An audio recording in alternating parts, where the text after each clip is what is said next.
Iaz krisia dela eta ez ginen oporretara joan. Aurten ere krisia dago, baina ez gara oporretara joan gabe geratuko. Nik ezagutzen dut pertsona bat etxe trukez asko dakiena, elkarrizketatu dezakegu. Kaixo, Ana Zelaia omen zara.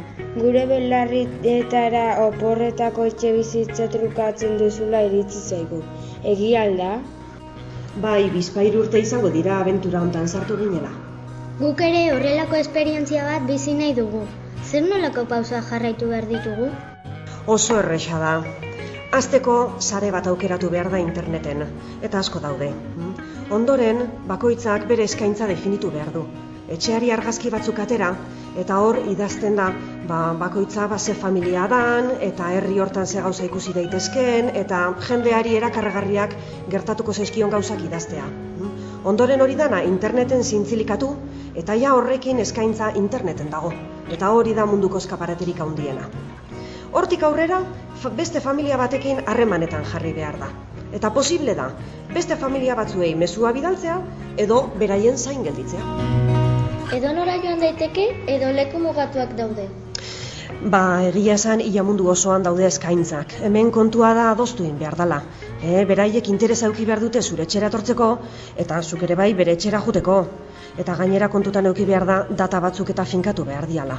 Normalean, horlako etxe trukaketak aldi berean iteia, orduan ni zurera nijoa, zunerera zatoz, eta datak adostea batzutan zaila da. Oain, adostu ezkeo, baina trukea burutuko da.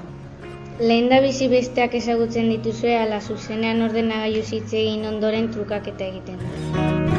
Normalean ez ezagunen artean izatea, hain zuzen ere hortarako behar dira interneteko sare hauek, ez ezagunak harremanetan jartzeko. Gero, posible da aukera izatea familia ezagutzeko, eta ondo egotea polita da, baina ez da beti posible izaten.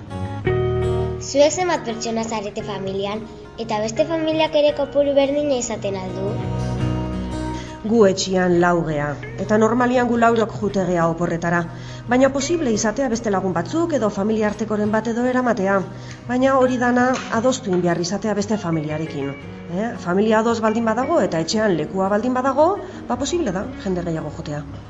Gu 24ko talde bagara, arazoren bat egongo alitzateke. Ai ama, eta zenbat sartuko zinatekete hoe berean elkarrekin? Bueno, bromak aparte. Trukaketan eskaini eta eskatu itea. Eta eskatzea libre da, zuek nahi dezue 24ak elkarrekin joan, bai. Eta etorrikoia beste 24 eta nuningo dutelo? Tira, oaingoz, juntzaitezte gurasoekin oporretara, eta talde osoa moitu nahi baldin badezue, joan eskolako irteetara, oso ondo daudeta. Eskerrik asko.